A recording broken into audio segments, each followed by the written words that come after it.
والے کی حرمت کو کعبۃ اللہ سے بڑی فرمایا.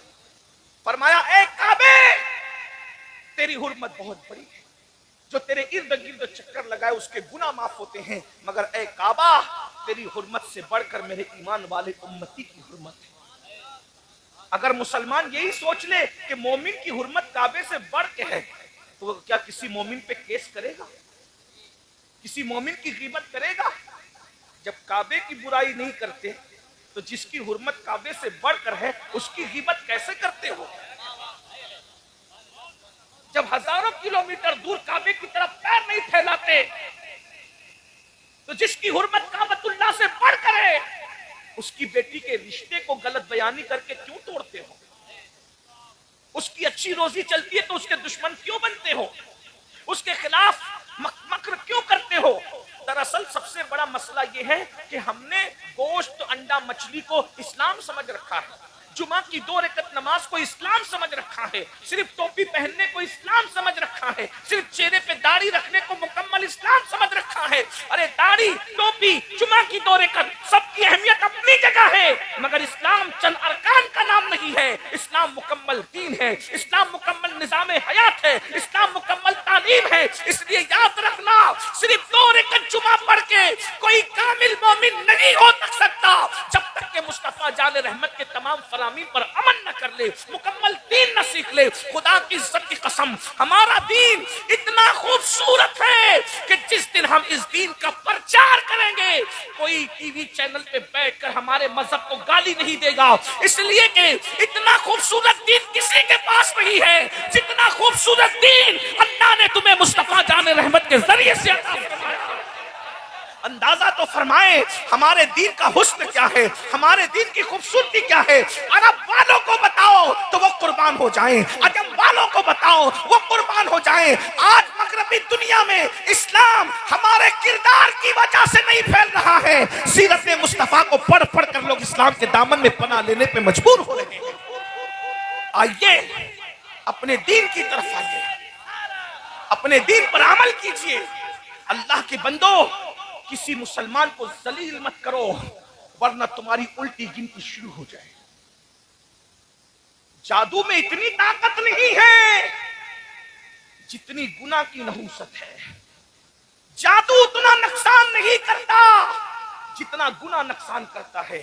جادو اتنا برباد نہیں کرتا جتنا گناہ برباد کرتا ہے. اگر کسی نے جادو کیا مفتی غفران صاحب سے تعویذ لے لو جادو ختم ہو جائے گا. کسی نے جادو کیا مولانا فریاد سے تعویذ لے لو جادو ختم ہو جائے گا. کسی نے جادو کیا قاری اصغر سے تعویذ لے لو جادو ختم ہو جائے گا. لیکن اگر گناہ کی وجہ سے قدرت تمہیں برباد کر رہی ہے تو مفتی غفران بچا نہ سکیں گے، کوئی سید صاحب بھی بچا نہ سکیں گے، کوئی پیر صاحب بھی بچا نہ سکیں گے. کیا سمجھتے ہو گناہ کو؟ کہنے والے نے کہا ہے جہاں گناہ ہے وہاں فنا ہے. اللہ اکبر. تو سلطان الہند کی بڑی باتیں ہیں. میں جلدی سے اپنی بات کو میں نے پہلے ہی کہا تھا میں لمبی نہیں کروں گا، لیکن آپ کا شوق اگر ساتھ رہا تو کچھ باتیں کہنے کی ہمت ہو رہی ہے. اللہ کے بندو ذرا توجہ فرماؤ. اللہ اکبر. غریب نواز فرماتے ہیں کہ کسی مسلمان کو ذلیل کرنے سے بڑا گناہ دنیا کے اندر نہیں ہے، اس لیے کسی کو ذلیل مت کرو، کسی کو رسوا مت کرو، کسی کو جو ہے حقیر مت سمجھو. آج کل پٹھان کہتا ہے کہ شیخ حقیر ہے، شیخ کہتا ہے انصاری حقیر ہے، انصاری کہتا ہے مرزا حقیر ہے. میرے بھائی جو نبی کا امتی ہے وہ حقیر نہیں ہو سکتا، اس لیے کہ جس کے مقدر میں نبی کا دامن آ گیا ہو اس سے بڑھ کر کے وی آئی پی کون ہو سکتا ہے. میرے بھائی ڈاکٹر اقبال نے کہا تھا، سن لیجئے، ڈاکٹر اقبال نے کہا تھا علی کے غلام کمبر کے وضو کا قطرہ قیصر جیسے بادشاہ کے خون سے افضل ہے. اللہ اکبر. جب علی کے غلام کمبر کے وضو کا پانی قیصر بادشاہ کے خون سے افضل ہے، جب علی کے غلام کے وضو کے قطرے کا یہ عالم ہے تو مصطفیٰ جان رحمت کے غلام کا اندازہ تو فرمائے، غور تو فرمائے. اس لیے کوئی برادری حقیر نہیں ہے، کوئی سلسلہ حقیر نہیں ہے، کوئی مسلمان حقیر نہیں ہے. نبی کا جو غلام ہے ہمارا وہ امام ہے. سیدنا فاروق اعظم جب بھی بلال کو کہتے تھے، حضرت فاروق اعظم عربی ہو کر حبشی بلال کو کہتے تھے، خاندانی آزاد ہو کر غلام کو جو آزاد کرتا غلام تھا اس بلال کو کہتے تھے یا سیدنا بلال، یا سیدنا بلال، اے بلال تو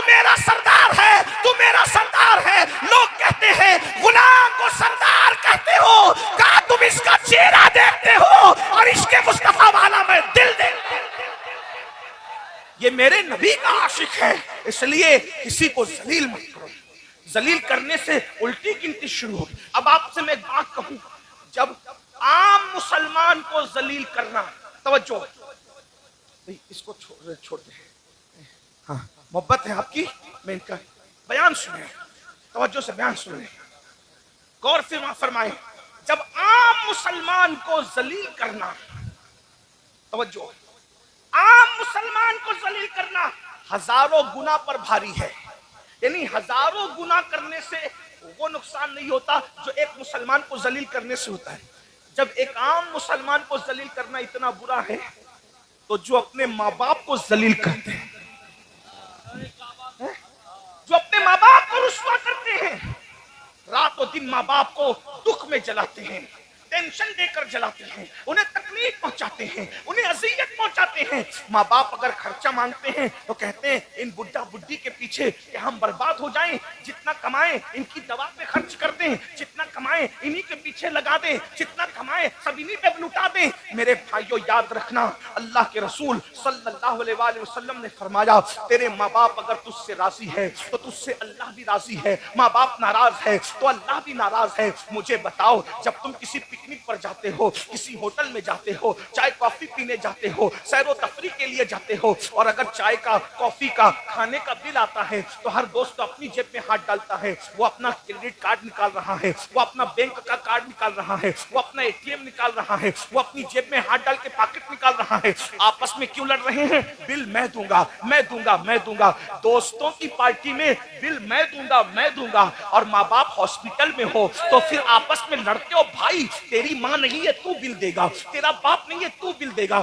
یاد رکھنا، حج کرنے پہ وہ ثواب نہیں ملتا جو ماں باپ پہ خرچہ کرنے پہ ملتا ہے، ماں مسجد بنانے پہ وہ ثواب نہیں ملتا جو ماں باپ پہ خرچہ کرنے پر ملتا ہے۔ میرے بھائیوں ایک بات بتاؤں، آپ کروڑوں خرچہ کر دو، ایک منٹ تمہاری زندگی کا بڑھ نہیں سکتا، لیکن میرے رسول فرماتے ہیں کہ اگر کسی کی زندگی کے 3 دن بچے ہوتے ہیں، 3 دن، اور وہ اپنے ماں باپ پہ خرچہ کرے، ماں باپ کی خدمت کرے، ماں باپ کو خوش کرے، تو اس کی 3 دن کی زندگی اللہ کبھی 3 سال تک بڑھا دیتا ہے، کبھی 30 سال تک بڑھا دیتا ہے۔ ماں باپ کی خدمت سے عمر لمبی ہوتی ہے، ماں باپ پہ خرچہ کرنے سے عمر لمبی ہوتی ہے، اور جو ماں باپ کو ذلیل کرتے ہیں، ماں باپ کو رسوا کرتے ہیں، ماں باپ کو دکھ دیتے ہیں، ماں باپ کو تکلیف پہنچاتے ہیں، میرے آقا فرماتے ہیں 30 سال کی عمر ہوتی ہے تو اللہ گھٹا کے 3 سال کر دیتا ہے، اور ذلیل کرتا ہے تو کبھی کبھی 3 سال سے بھی 3 دن کر دیتا ہے۔ ماں باپ کو ذلیل کرنے والا جلدی مرتا ہے۔ صوفیہ کہتے ہیں 2 لوگ دنیا ہی میں عذاب چکتے ہیں،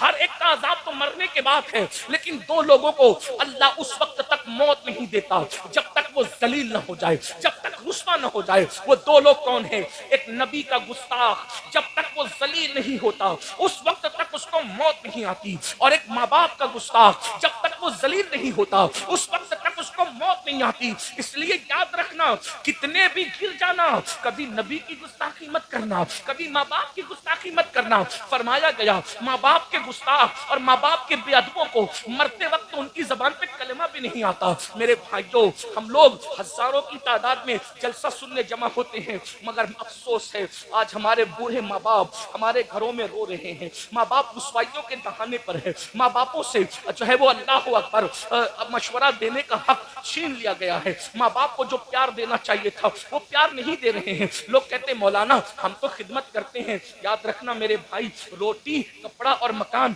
لوگ تو کام والی عورتوں کو بھی دے دیتے ہیں، روٹی کپڑا مکان دینے کی بات نہیں ہے میرے بھائی، روٹی تو لوگ کتوں کو بھی دے دیتے ہیں۔ یاد رکھنا روٹی دینے کا مسئلہ نہیں ہے، اسلام میں ماں باپ کی خدمت کا مطلب یہ ہے کہ کم سے کم ان کو بادشاہوں کی طرح رکھو، کم سے کم، اور اپنے آپ کو ان کا غلام تصور کرو۔ اللہ اللہ، جس اعلیٰ حضرت کہ پڑوس میں رہتے ہو وہ امام احمد رضا اپنی کتاب میں لکھتے ہیں کہ ماں باپ سے بات ڈائریکٹ نہیں کر سکتے، ماں باپ کے آداب یہ ہیں اگر بات کرنا ہے تو پہلے ماں باپ سے اجازت لو، اگر وہ اجازت دے تو ایسی بات کرو جیسے کوئی غلام اپنے آقا سے بات کرتا ہے۔ اب آپ مجھے بتائیں کہ ہم اس پر، یہ بھی تو مسلک اعلیٰ حضرت ہے، اس مسلک اعلیٰ حضرت پر کب عمل کرو گے؟ کیا مسلک اعلیٰ حضرت صرف جلسوں کے نعروں کی حد تک ہے؟ یہ عمل کے لیے بھی ہے. یاد رکھنا گستاخ رسول کی تکفیر بھی مسلک اعلیٰ حضرت ہے, اور ماں باپ کی توہین سے بچنا یہ بھی مسلک اعلیٰ حضرت ہے. گستاخ سے دور رہنا یہ بھی مسلک اعلیٰ حضرت ہے,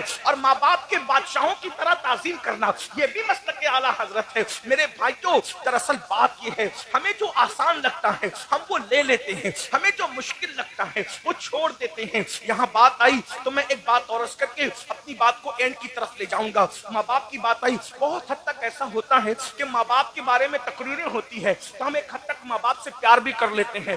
آج ہمارے معاشرے میں سب سے بدترین جو حال ہے وہ بہنوں کا حال ہے.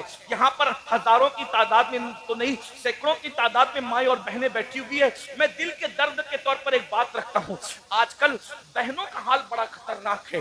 بیٹیوں کا تو ابھی کچھ نہیں کہتا, وقت بھی اتنا نہیں ہے سب کے میں عنوان سمیٹوں, لیکن بہنوں کا حال بہت خطرناک ہے. بہنیں آج بہت ذلیل ہو رہی ہے. بھائی لوگ بہنوں کا حصہ نہیں دے رہے ہیں, بہنوں کو بہت تڑپاتے ہیں. پہلے ایسا ہوتا تھا ہمارے بچپنے میں کہ جب سردیوں کی چھٹی آتی تھی, گرمیوں کی چھٹی آتی تھی, تو عورتیں جو ہے اپنے میکے جاتی تھی, یعنی اپنے ماں کے گھر جاتی تھی بچوں کو لے کر, اور وہ جتنے دن چھٹیوں کے رہتے تھے اتنے دن جو وہ اپنی ماں کے گھر رہتی تھی. صحیح, اپنے ماں کے گھر رہتی تھی. اللہ اکبر. مگر آج عورتیں اپنی ماں کے گھر نہیں جاتی, ڈر ہے, بھائی کو اچھا نہیں لگتا, بھاوج کو اچھا نہیں لگتا, اس لیے اب وہ سلسلہ ٹوٹ گیا ہے. اس لیے کہ جب بہنیں آنے والی ہوتی ہے تو بھائی کا موڈ آف ہو جاتا ہے. بہنوں سے آج کوئی بات صحیح نہیں کرتا, ایک تو ان کا حصہ نہیں دیتے. یاد رکھنا صحابہ کہتے تھے جب تک کہ بہن بیٹیوں کا حصہ دیتے رہو گے تب تک قیامت نہیں آئے گی. جب بہن بیٹیوں کا حصہ دینا بند کر دو گے تو قیامت کا انتظار کرو. یہ ظالم حکمراں قیامت کی نشانیوں میں سے ایک نشانی ہے. یہ بربادیاں قیامت کی نشانیوں میں سے ایک نشانی ہے. یہ تمہارے گھروں پہ بلڈوزر چلنا قیامت کی نشانیوں میں سے ایک نشانی ہے. بہن بیٹیوں کا حصہ دے دو, یہ تباہی نہیں آئے گی, یہ بربادی نہیں آئے گی. رشتوں کا خیال کرو, یہ بربادی اور تباہی نہیں آئے گی. میرے بھائیوں, آؤ ایک بہن کی عزت کس طرح کی جاتی ہے ذرا اس کو سن لیجئے تاکہ ہم سیکھ لے بہن کا مرتبہ کیا ہے. آج ہماری بہن سے ہماری بات بند ہے, بہن کی کوئی عزت نہیں ہے. آج جلسوں میں ہم ٹاپک دیتے ہیں لڑکیاں مرتد ہو رہی ہے. کیوں مرتد ہو رہی ہے؟ ارے بہن کو اگر تو نے اس کا حق دیا ہوتا, بہن غربت کی چکی میں نہ پستی, بہن کو تو نے پیار دیا ہوتا. پتا ہے آج بچیوں کو رشتے نہیں آتے تو بھائی اس کو زہر کی نگاہ دیکھتا ہے, تو ذلیل ہے, تو رسوا ہے, تو منحوس ہے, اس لیے تجھے رشتے نہیں آتے. جب اس کو بھائی کا پیار نہیں ملتا, جب اس کو باپ کا پیار نہیں ملتا, جب اس کو بھاوج کا پیار نہیں ملتا تو وہ بچی ناچار دوسری طرف جو ہے پیار کی نگاہ سے دوڑتی ہے, اور وہ ظالم لوگ اس کو جو ہے سبز پاک دکھا کر اس کا ایمان چھیننے کی کوشش کرتے ہیں. یاد رکھنا جس گھر میں بیٹی کو پیار ملے گا وہ بیٹی کبھی باہر نہیں جائے گی. آج گھروں میں وہ پیار کا ماحول نہیں ہے. میں آپ کو بتاؤں رسول اللہ نے بہن سے کیسا پیار,